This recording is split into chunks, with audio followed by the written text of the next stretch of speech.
হাজার মাসের চেয়ে অতি উত্তম।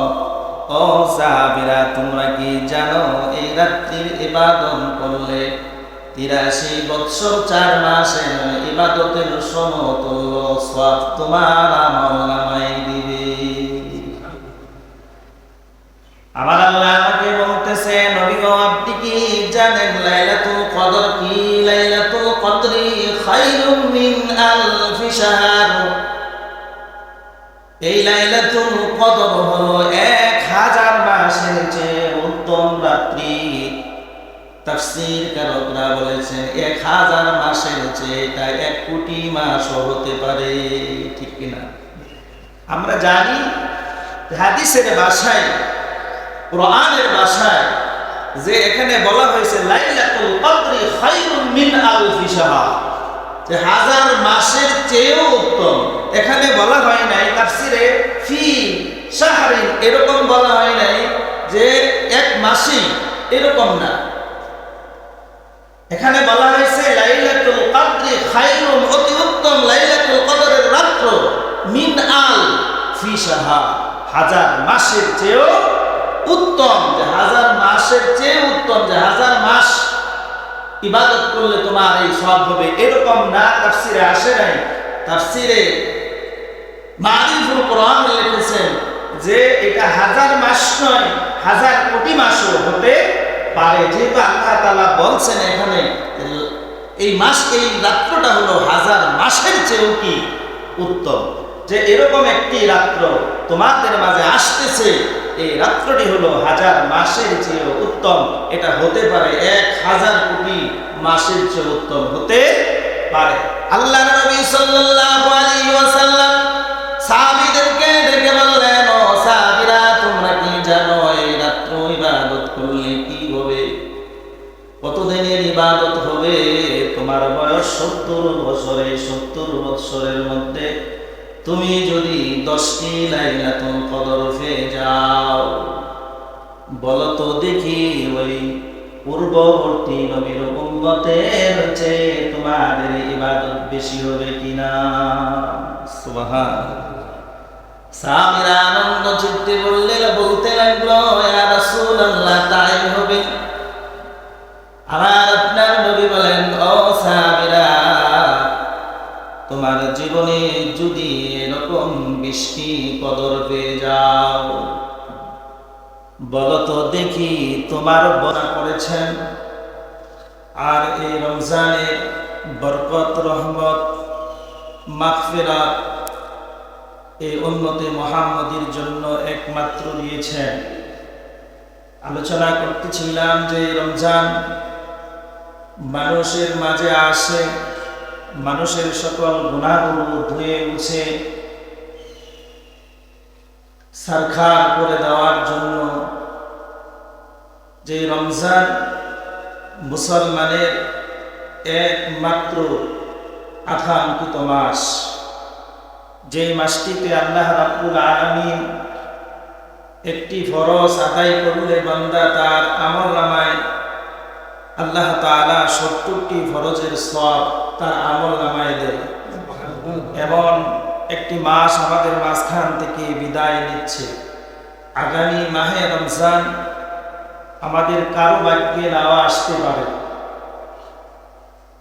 এই রমজানটি আমার জীবনের শেষ রমজানও হতে পারে, ঠিক কিনা? এজন্য আল্লাহ রাসূল সাল্লাল্লাহু আলাইহি ওয়াসাল্লাম সাহাবীদের মাঝে ওয়াজ করতেছিলেন। সাহাবীরা হঠাৎ করে রাসূলকে প্রশ্ন করেছেন, ইয়া রাসূলুল্লাহ, যে আপনার উম্মত, আমাদের হায়াতের জিন্দেগি অতি অল্প। আপনি বলেছেন আপনার উম্মতের হায়াত 60 থেকে 70 অতিক্রম করবে খুব কমই। আর অন্যান্য পূর্বেকার নবীদের উম্মতের বয়স 1000-1500 বছর তারা ইবাদত করে তারা আল্লাহ তাআলার কাছে অনেক প্রিয় হয়ে গেছে। আল্লাহর রাসূল সাল্লাল্লাহু আলাইহি ওয়াসাল্লাম বললেন যে পূর্বেকার নবীদের উম্মত 1000-1500 বছর তারা হায়াত পেয়েছে, কিন্তু আমি মুহাম্মদ সাল্লাল্লাহু আলাইহি ওয়াসাল্লামের উম্মতকে আল্লাহ তাআলা যে নিয়ামত দিয়েছেন, পূর্বেকার কোন নবীর উম্মতকে এই নিয়ামত আল্লাহ তাআলা দেন না। আমার উম্মতের হায়াত অতি অল্প, কিন্তু আল্লাহ তাআলা কিছু নিয়ামত দিয়েছেন আমার উম্মতের জন্য, যে নিয়ামতের শুকরিয়া আদায় করলে আল্লাহ তাআলা ওই উম্মত, ওই নবীর পূর্বেকার নবীদের উম্মতের চেয়ে আমার নবী, আমি নবীর উম্মতের মর্যাদা আল্লাহ তাআলা অনেক অনেক বৃদ্ধি করে দিবেন। সুবহানাল্লাহ। সাহাবায়ে আজমাইন রাসূলকে প্রশ্ন করলেন, ইয়া রাসূলুল্লাহ, এটা কেমনে, কি শর্তে এরকম নিয়ামত, এই নিয়ামত নিয়ে আপনি আলোচনা করেন যে আল্লাহ তাআলা আমার পূর্বে যে নবীরা এসেছেন, পৃথিবী থেকে বিদায় নিয়েছেন, তাদের উম্মতের জন্য এই রমজান মাস পুরা একটি মাস তাদের জন্য রোজাকে ফরজ করেন। এক এক নবীর এক এক রকম সিস্টেম ছিল, আল্লাহ তাআলা দিয়েছেন, শরীয়ত দিয়েছেন। হযরত আদম আলাইহিস সালামকে প্রতি মাসের 14 তারিখ রোজা রাখার হুকুম দিয়েছেন। এরকম হযরত মুসা আলাইহিস সালামকে প্রতি মাসে 3 দিন 4 দিন, এরকম অন্যান্য নবীদের 1 দিন 2 দিন, এরকম 24 ঘন্টা রোজার কি হুকুম দিয়েছেন। এরকম একাধারে একটি মাসকে আল্লাহ তাআলা কোন নবীর উম্মতের জন্য ফরজ করেন না, করেছে? কোন নবীর উম্মতের এরকম ইতিহাস নাই যে একাধারে 7 দিন রোজা রাখতে হবে, এরকম ইতিহাস কোন নবীর উম্মতের ছিল না। কিন্তু আল্লাহ তাআলা অন্যান্য নবীদের উম্মতের হায়াত দিয়েছেন অনেক অনেক বেশি, ঠিক কিনা?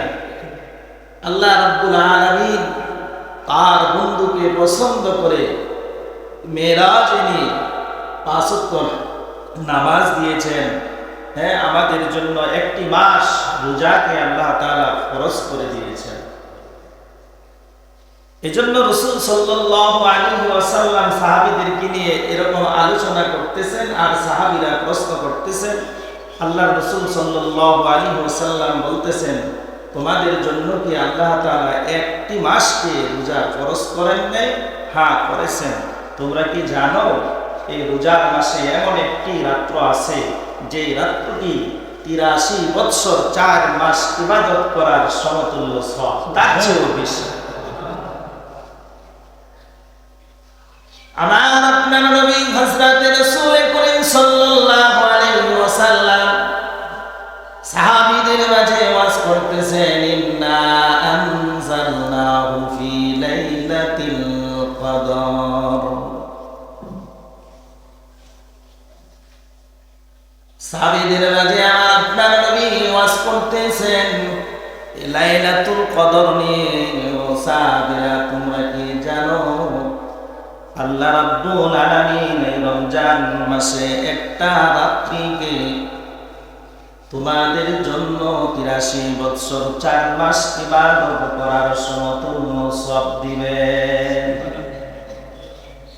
ইন্না আনজালনাহু ফি লাইলাতিল কদর। আল্লাহ ওয়াজ করতেছেন, ইন্না নিশ্চয় নাযালনা, আমি নাজিল করিয়াছি লাইলাতুল কদর, এই কদরের রাত্রিতে আমি আল্লাহ আমার কুরআন আমার বন্ধুর নিকটে নাজিল করেছি।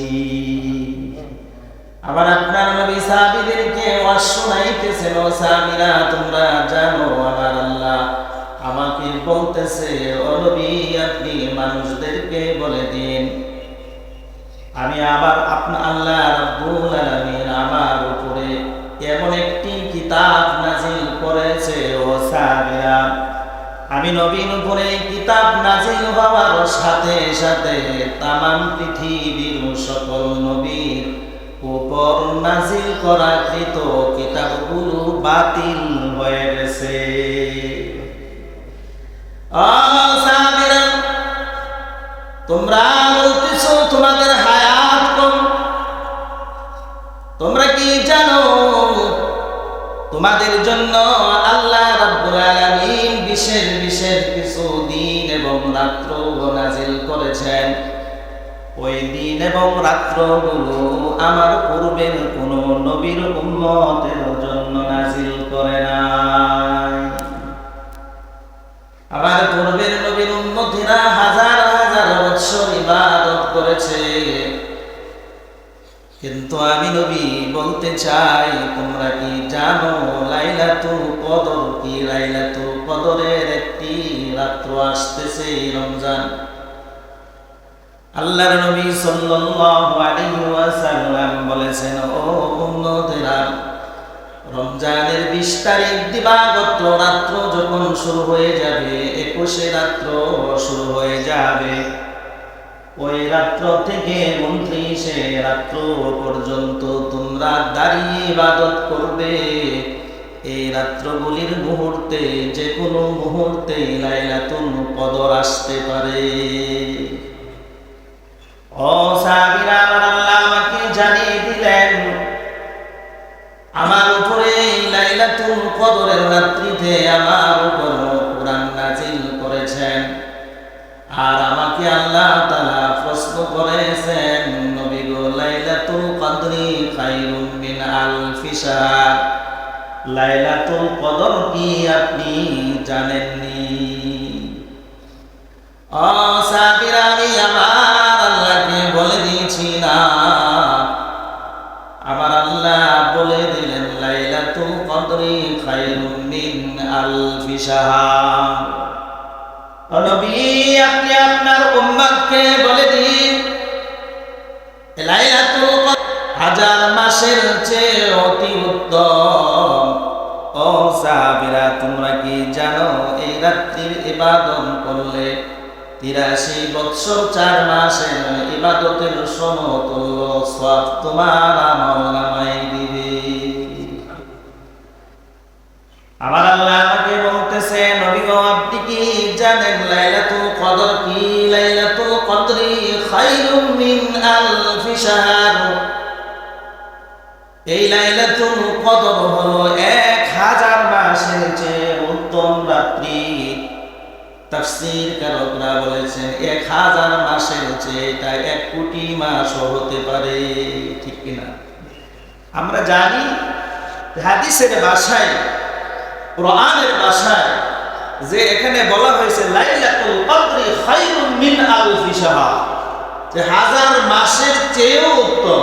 এখানে বলা হয় নাই তাফসীরে ফি শাহরিন, এরকম বলা হয় নাই যে 1 মাসই, এরকম না। এখানে বলা হয়েছে লাইলাতুল কদরি খায়রুম, অতি উত্তম লাইলাতুল কদরের রাত্র, মিন আলফি শাহর, 1000 মাসের চেয়েও উত্তম। যে 1000 মাসের চেয়ে উত্তম, যে 1000 মাস ইবাদত করলে তোমার এই সওয়াব হবে, এরকম না। তাফসীরে আসে নাই। তাফসীরে মারিফুল কোরআন লিখেছেন যে এটা 1000 মাস নয়, 1000 কোটি মাসও হতে পারে। যেহেতু আল্লাহ তাআলা বলছেন এখানে এই মাস, এই রাত্রটা হলো 1000 মাসের চেয়েও কি উত্তম, যে এরকম একটি রাত্র তোমাদের মাঝে আসতেছে, এই রাত্রটি হলো 1000 মাসের চেয়েও উত্তম। এটা হতে পারে 1000 কোটি মাসের চেয়ে উত্তম হতে পারে। আল্লাহর নবী সাল্লাল্লাহু আলাইহি ওয়াসাল্লাম সাহাবীদেরকে ডেকে বললেন, ও সাহাবীরা, তোমরা কি জানো এই রাত্র ইবাদত করলে কি হবে? কতদিনের ইবাদত হবে? তোমার বয়স 70 বছরে, 70 বছরের মধ্যে তুমি যদি 10টি লাইলাতুল কদর পেয়ে যাও, বলো তো দেখি ওই পূর্ববর্তী নবীর উম্মতের চেয়ে তোমাদের ইবাদত বেশি হবে কিনা? সুবহানাল্লাহ। সাহাবীরা আনন্দ চিত্তে বলতে লাগলো, ইয়া রাসূলুল্লাহ, তাই হবে। আমার আপনার নবী বলেন, ও সাহাবীরা, তোমার জীবনে যদি এরকম 20টি কদর পেয়ে যাও, বলো তো দেখি তোমার বয়স কত বেশি হবে? হযরতে আদম উপর দাঁড়িয়ে গেলেন, ইয়া রাসূলুল্লাহ, বুঝতে পারলাম সবে কদর 1000 মাসের চেয়ে অতি উত্তম, কিন্তু এই রাত্রিটি কখন আসবে আমরা কেমন করে জানতে পারবো?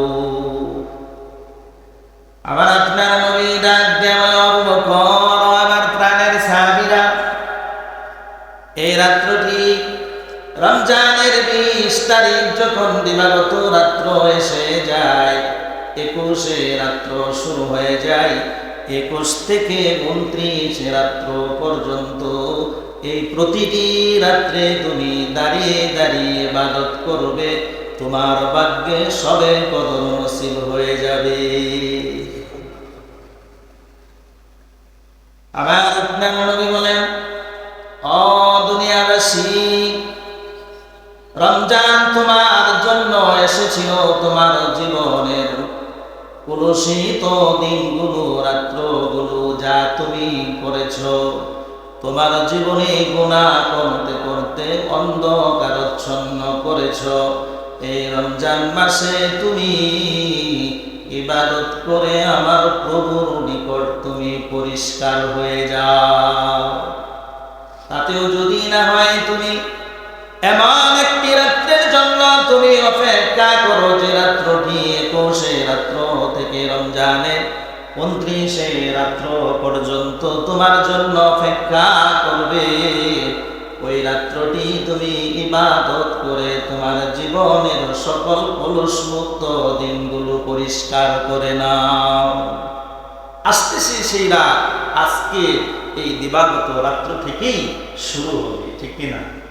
এই রমজান আমাদের মাঝে এসেছিল, আবার বিদায় নিয়ে যাচ্ছে, আবার একটি বৎসর পরে আসবে।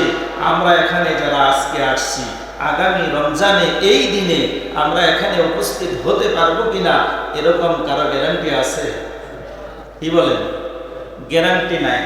তাহলে এই রমজান পেয়েও এরকম কিছু মানুষ আছে, রমজান পেয়েও এই রমজানকে, রমজানের গুরুত্ব দেন নাই, এরকম মুসলমান আছে তো? কি বলেন? আছে না?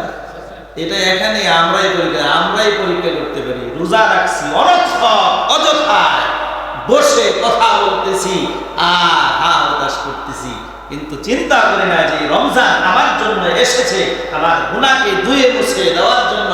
আর মসজিদে বসে বসে শুরু করে দিচ্ছি, ওই বেটা এরকম করে, ওইটা ও করে, হ্যাঁ ওই বাড়িতে যা, সেই বাড়িতে যা, বন্ধু বান্ধবের আড্ডায় করে যা আছে রমজান সব কিছু শেষ করে দিয়েছি না। বুঝে গেল আপনি আপনার বোঝা টাকা কবুল হলো কিনা এটা আপনি বলতে পারবেন যে আপনি দিনের বেলা কয়টা অনর্থক কথা বলছেন, বাজে কথা বলছেন। অনর্থক কয়টা কথা, আপনি কোনো কাজ ছিল না, এই ওয়াকাজে আপনি কথাগুলি বলছেন। এটাতে বোঝা গেল যে আপনার মধ্যে এখনো মুসলমানিত্ব আসে, এখনো আপনার মৃত্যুর ভয় আসে নাই। আসে? কি বলেন? এখন অনর্থক কথা বলতেছি, আমার বয়স 60 বছর 70 বছর পার হয়ে গেছে, এখনো আমি চিন্তাও করি না যে কিছুক্ষণ পরেই কি আমার কাছে আজরাইল চলে আসতে পারে। চিন্তা করি, হাইটা যাইতে পারি না, তারপর অনর্থক কথা বৈশাই মামুর বাড়ির গপ, শ্বশুর বাড়ির গপ, হ্যাঁ, চাচার সাথে, ভাতিজার সাথে, দাদার সাথে, নাতির সাথে আছে গপ, এমন গপ, আমার রোজা যে ভঙ্গ হয়ে গেছে এই চিন্তাও করি না। বেশি কথা বললে, আল্লাহ রাসূল বলছে, তুমি বেশি কথা বললে তোমার মুখ থেকে, তোমার জবান থেকে মিথ্যা যে কোনো সময় বের হয়ে আসতে পারে। একটা মিথ্যা যদি তোমার জবান থেকে বের হয়ে আসে, তোমার রোজাটা চলে গেল। কি বলে? রোজা থাকবে? মিথ্যা বলা কি মহাপাপ। যত পাপ আছে, মানুষ যত পাপ করে, সকল পাপের মূল হলো কি? মিথ্যা, ঠিক না? Little learning is a dangerous thing. মিথ্যা বলা মহাপাপ। মহাপাপ বলছে একটা হিন্দু, বৌদ্ধ, খ্রিস্টান, ইহুদি, নাসারা, এরাও মিথ্যা বলতে এরা ভয় পায়, ঠিক কিনা? এরাও মিথ্যা বলতে কি ভয় পায়।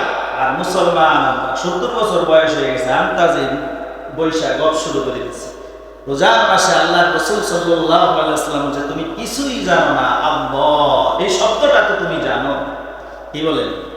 আল্লাহ, একবার যদি তুমি প্রভুর নামটা তোমার জবানে এনে দাও, আল্লাহ তাআলা তোমার এই আল্লাহ নামের সাথে সাথে 70 বার তোমাকে ডাক দেয়, ইয়া আব্দি, কি হয়েছে তোমার, কি চাও, তোমার কি দুঃখ? আল্লাহ তাআলা বলছে এই নামের চেয়ে আর মধুর নাম কিছুই নাই। আসেনি? আল্লাহ রাসূল সাল্লাল্লাহু আলাইহি ওয়াসাল্লাম বলেন, ও দুনিয়াবাসী, গুনাহ করতে করতে তোমার জীবনটাকে অন্ধকার করে দিয়েছো রে। রমজান মাস এসে গেছে, আল্লাহ তোমারে ডাকতেছে, ও বান্দা, সারাটি বৎসর গুনাহ করেছো, এই রমজান মাসে তুমি আর গুনাহ করো না। এই গুনাহগুলোর থেকে তুমি আমি আল্লাহর কাছে মাফ চাও, আমি আল্লাহ রাব্বুল আলামিন তোমাকে মাফ করে দিব।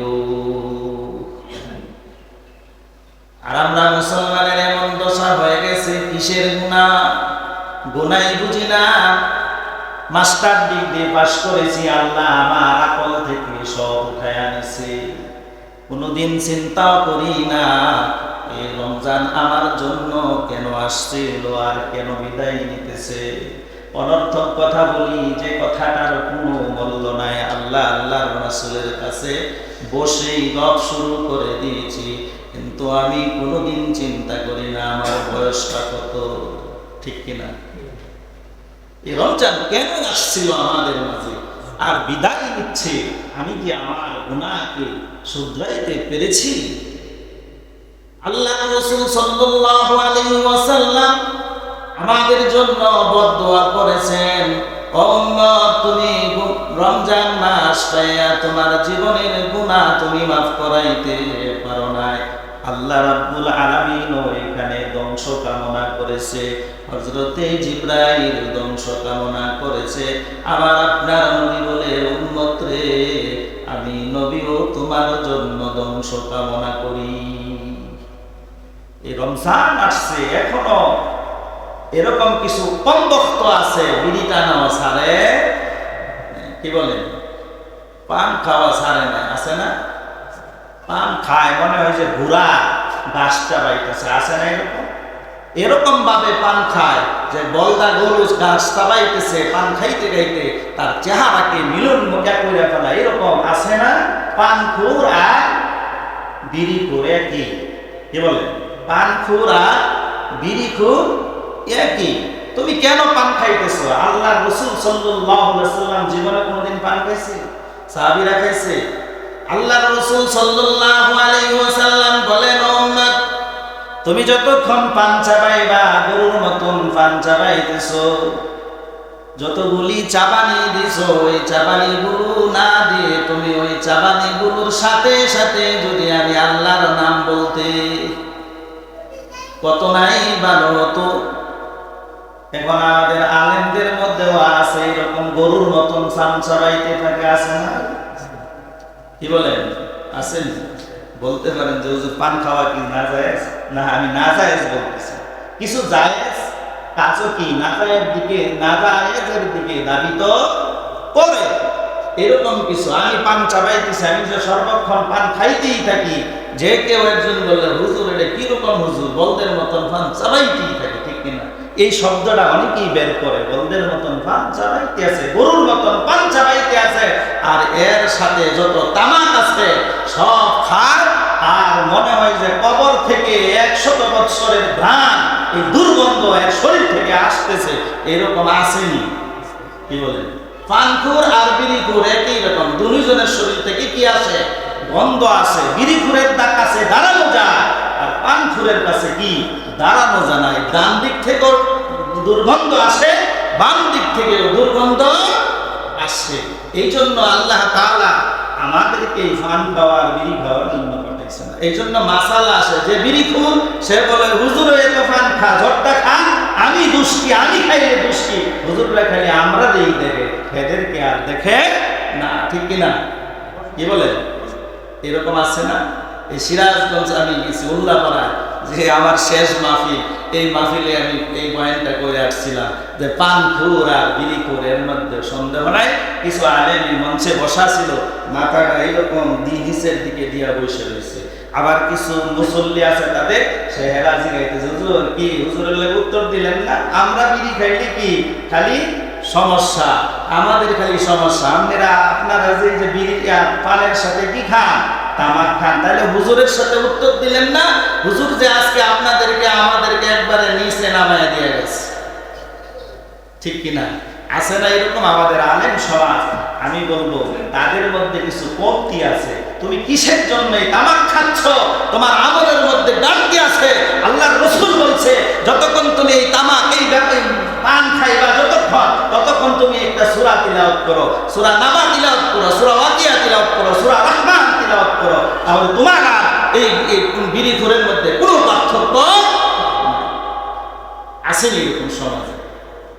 আমি আপনাদেরকে বলি নাই যে না পান খাইবেন না, পান খাইবেন, এর সাথে আপনি গাঞ্জা খাইবেন, এটা পাইলেন কোথায়? পানের সাথে আপনি গাঞ্জা খাইবেন আর গাঞ্জা খোরকে আপনি বলবেন তুমি গাঞ্জা খাইও না। তোমার পিছনে নামাজ পড়া জায়েজ আছে নাকি? তুমি চিন্তা করে দেখছো? তুমি খাইতেছো, তুমি তিলাওয়াত করতেছো, পিছনে তোমার সব গাঞ্জা গ্রাম মানুষের নাকে মুখে যাচ্ছে আর মানুষের মাথা ঘুরাইয়া করতেছে। এইরকম ইমাম আছে নাকি? কি বলেন? এইসব ইমাম থেকে আমাদের অনেক দূরে থাকতে হবে। এরা হলো মদ খুঁড়েছে আরো বেশি খারাপ, আমি মনে করি এরা বিড়ি খুঁড়েছে আরো বেশি খারাপ। কারণ এরা সমাজটাকে আর নষ্ট করছে, কাপড়ও নষ্ট করে, সমাজও নষ্ট করছে, এই মসজিদ বইয়া নষ্ট করছে। আসেনি কি বলেন? এই জন্য বন্ধুরা আমার, কারো বিরোধিতা করার জন্য আমি বলি নাই। আমি বলতেছি আপনি আমলের জিন্দেগি করেন, পান না খাইলে আপনি মৃত্যুবরণ করবেন না। আল্লাহ রাব্বুল আলামিন পান খাওয়ার জন্য আপনার পেটটা বইরা রাখা, এটা আল্লাহ বলে নাই, বলছেনি। বিড়িখোর পানখোর থেকে আমরা মুক্ত থাকবো, আমি এই কথাই আপনাদেরকে বলতে চাই। এই রমজান মাস আসছিল আমার আপনার গুনাহ মাফ করার জন্য, কিন্তু আমি আপনি গুনাহ মাফ করাইতে পারি নাই, আরো গুনাহ বেশি করছি, ঠিক কিনা? আমি যদি আপনাদেরকে প্রশ্ন রাখতে চাই, বন্ধু, রোজা তো আসছিল আপনাকে পবিত্র করার জন্য, আপনি কতটুকু পবিত্র হতে পেরেছেন? বলি যদি ফজরের নামাজ কয়জনে পড়েছেন? কিন্তু রোজা রাখছি, ফজরের নামাজ তো আমি পড়ি নাই। আসেন এরকম? কি বলেন? এখন যদি বন্ধু বলি আমি, তুমি কিসের রোজা রাখছো, কার জন্য রোজা রাখছো?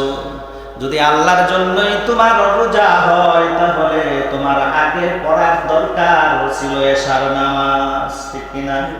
সাথে সাথে তারাবির নামাজ, সেহরির পরে আপনার ফজরের নামাজ, ঠিক কিনা? তাহলে আমি যদি বলি তুমি আল্লাহর জন্য রোজা রাখো নাই, কম বক্ত, তোমার জন্য আল্লাহ রোজা দিয়েছিল পবিত্র করার জন্য, আর তুমি রোজা রেখে ওই রোজাটা আল্লাহর দরবারে কবুল হবে না। হবে না? আপনার উপর 5 ওয়াক্ত নামাজ ফরজ, আপনার রোজা কয়টা ফরজ?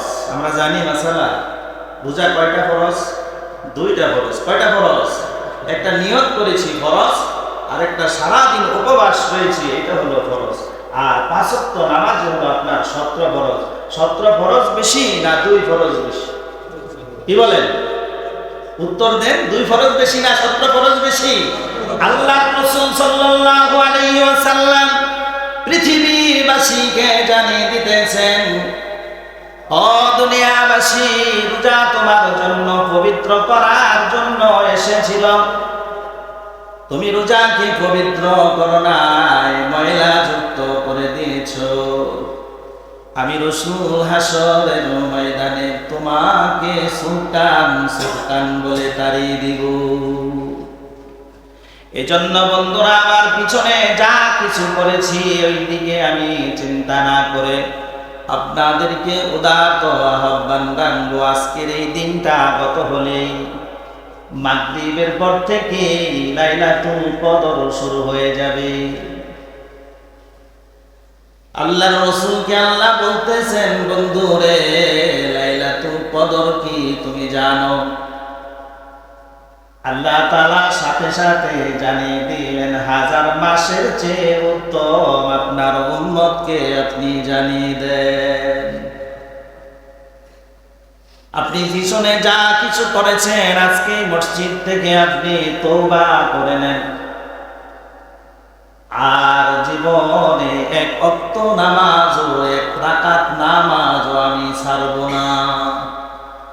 আল্লাহর রাসূল বলেছেন, তুমি রোজা ঈদের দিন আইসা সবচেয়ে ভালো ভালো পোশাক করে ইমাম সাহেবের সামনে আইসা বসে আছেন এরকম ভক্ত? কি বলেন? সবচেয়ে দামি পাঞ্জাবি, হুজুর পাঞ্জাবিটা 7,500 টাকা আনছে, স্কাউট থেকে কিনে আনছে। তুমি পাঞ্জাবি কিনে আনছা, আল্লাহ বলতেছে কুরাতরের গুড়া তোরে কে কইছে মসজিদে আইতে? তোরে জুতাটা বেরিয়া মসজিদ থেকে বের করার অনুমতি আল্লাহ রাসূল সাল্লাল্লাহু আলাইহি সাল্লাম দিয়েছে।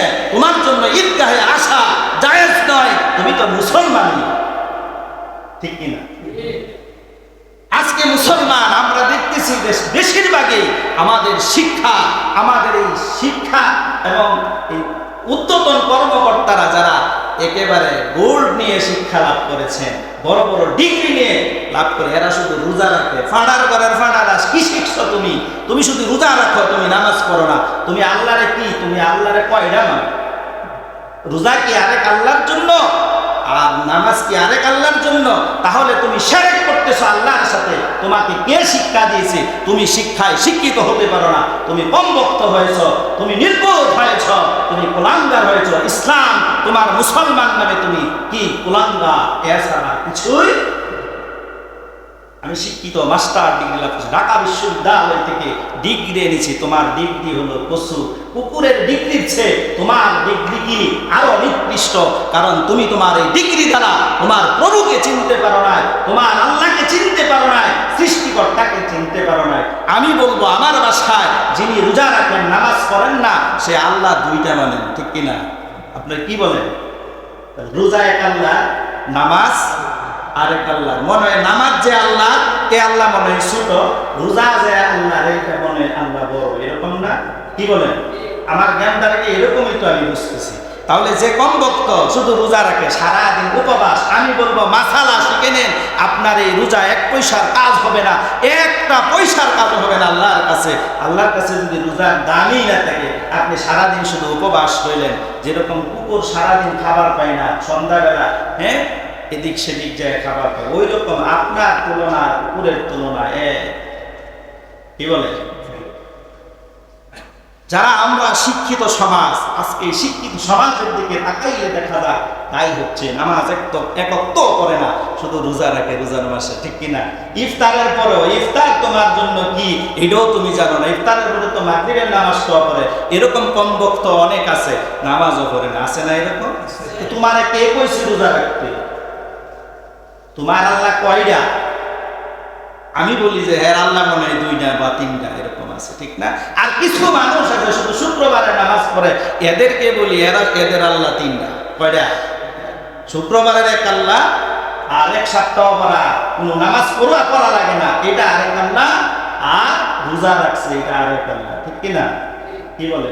তাহলে আমি বলবো বন্ধুরা, অনেকে অনেক কাজ করে, হাসরের ময়দানে আল্লাহ রাব্বুল আলামিন সর্বপ্রথম নামাজের জন্য হিসাব নিবে। আমি আমার ব্যক্তিগত মত থেকে আমি বলি, আল্লাহর রাসূল বলেছেন, আরে না, নামাজ তো পরের কথা, তোমার এই বিবেকের বিচার সর্বপ্রথম করবে, ঠিক কিনা?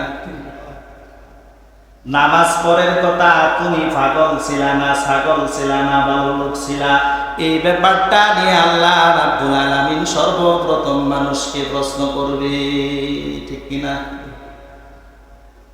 মান রাব্বুকা কবর থেকেই শুরু হয়ে যাবে। তোমার আইনদাতা কে ছিল?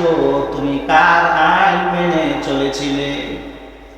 ওই দিন আমি বলবো, প্রভু তোমার আইন মানি নাই, আমাদের গ্রামে ল্যাংটা পাগলা ছিল, এই পাগলার আইন মেনেছি, ঠিক কিনা?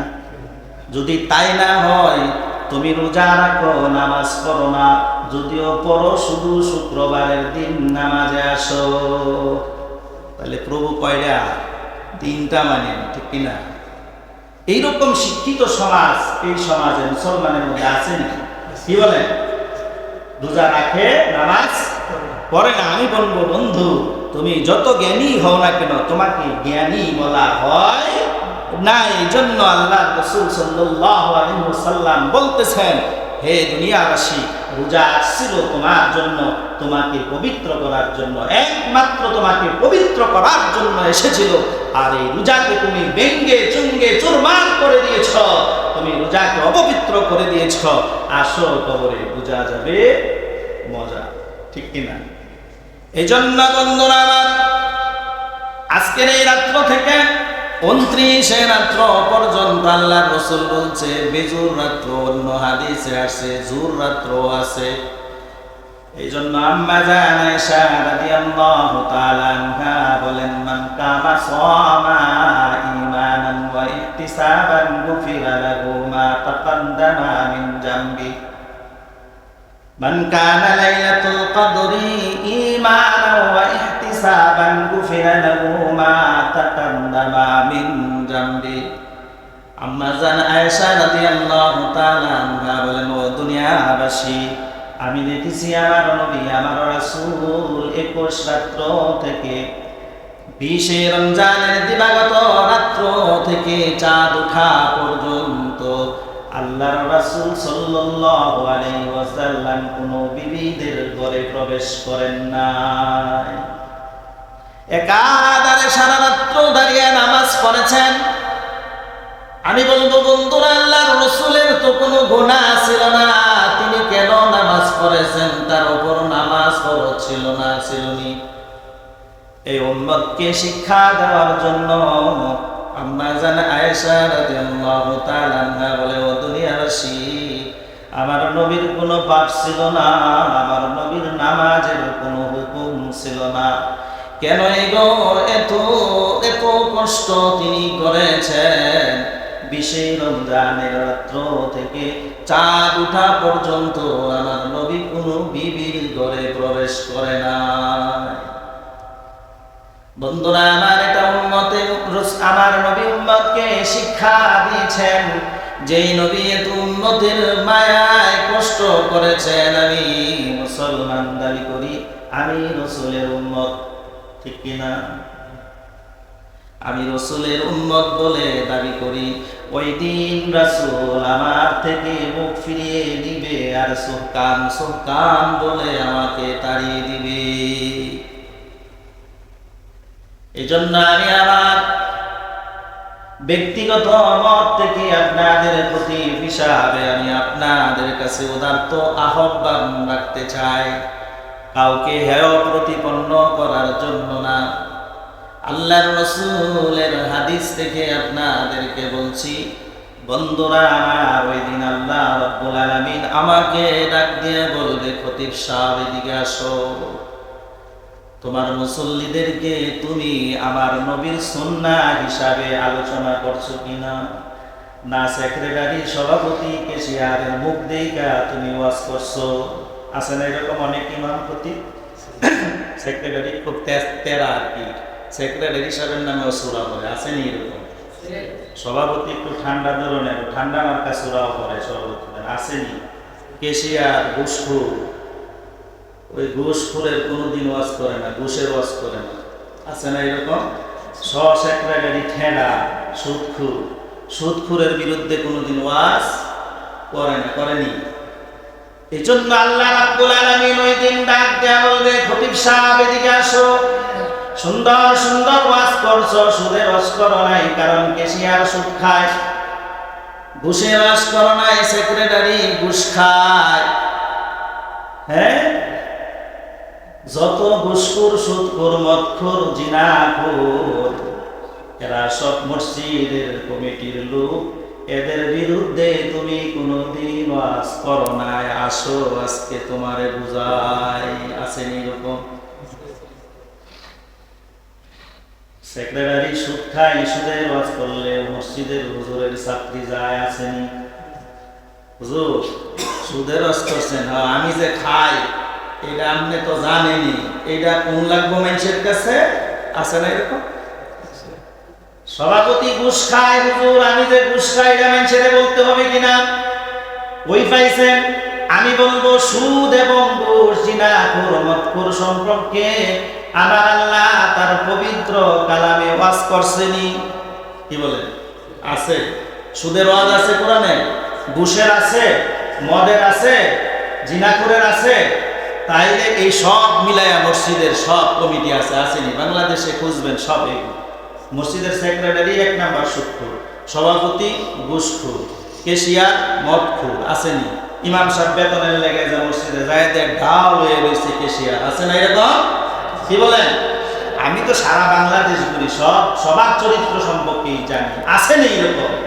আলহামদুলিল্লাহ, আমি আল্লাহর কাছে বলতে পারবো আমার সভাপতি আলেম ছিল, সেক্রেটারি স্কুলের প্রধান শিক্ষক ছিল, কেশিয়ার আমার সিনিয়র শিক্ষক ছিল। আলহামদুলিল্লাহ, এরা আমার পিছনে সবসময় নামাজ পড়ছে। আমি কখনো দেখি না এরা মিথ্যা বলতে, কখনো দেখি না এরা সুদ খাইতে, কখনো ঘুষ খাইতে, কখনো জিনাখোর, এদের আমি এই ধরনের কোনো কিছু দেখি নাই। আমি অন্তত বলতে পারবো, কারণ আমি তো ওয়াজ করি। কি বলেন?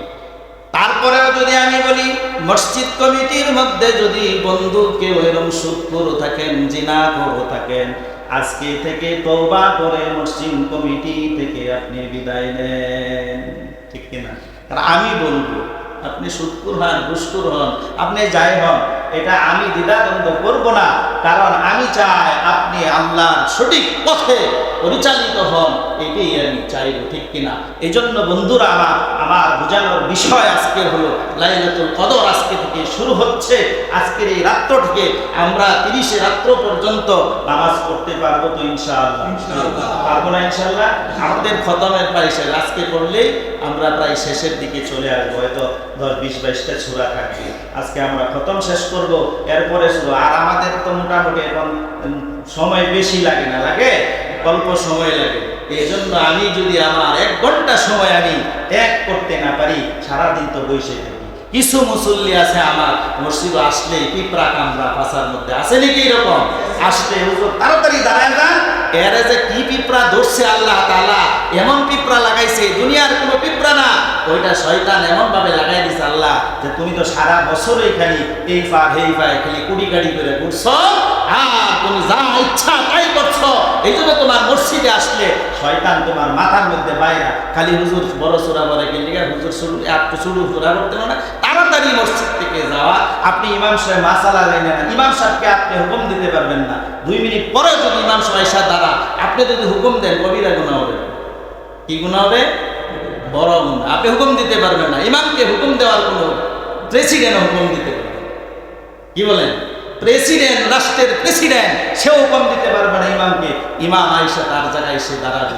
আর ইমামরা এটাও করে না, তার জন্য বৈশাখ থাকে না, হয়তো 2-1 মিনিট যদি সময় যা, এটা মসজিদ মাদ্রাসার লেগে, ঠিক কিনা? সঠিক সময়ে করা। কিন্তু আপনি এটা মনে রাখবেন, আপনি সেক্রেটারি, সভাপতি, ইমামকে আপনি হুকুম দিচ্ছেন, আপনার ওই দিন কাঠগড়ায় দাঁড়াইতে। এই জন্য বন্ধুরা আমার, আজকে লাইলাতুল কদর, আল্লাহর রাসূল সাল্লাল্লাহু আলাইহি ওয়াসাল্লাম বলেছেন, ও দুনিয়াবাসী, লাইলাতুল কদরের একটা রাত্র যদি তুমি পেয়ে যাও, 1000 মাসের চেয়েও তোমার আমলনামায় আল্লাহ তাআলা নেক দিয়ে দিবে। এরকম যদি 20টা কদর তুমি পেয়ে যাও, দাউদ নবীর উম্মতের চেয়ে, নূহ নবীর উম্মতের চেয়ে, মুসা নবীর উম্মতের চেয়ে তুমি আমি নবীর উম্মত, তুমি অনেক দামি হয়ে যাবে। আল্লাহ রাব্বুল আলামিন যদি লাইলাতুল কদরের একটা রাত্রকে তোমার জীবনে কবুল করে, আমি নবী বললাম, ওই পূর্বে জামানার নবীর উম্মতের চেয়ে তোমার দাম অনেক বেশি হয়ে যাবে।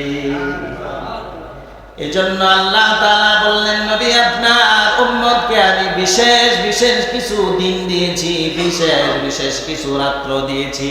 ওই রাত্রগুলো যদি ইবাদত করে, আমি আল্লাহর কাছে প্রিয় হয়ে যাবে। কারণ জীবনে কোনোদিন নামাজ পড়ে না, রোজা রাখে না, একটা কদরের রাত্রে ইবাদত করে, তওবা করে, আল্লাহর কাছে মাফ চায়, তার জীবনের সব গুনাহগুলি আল্লাহ মাফ করে দিবে।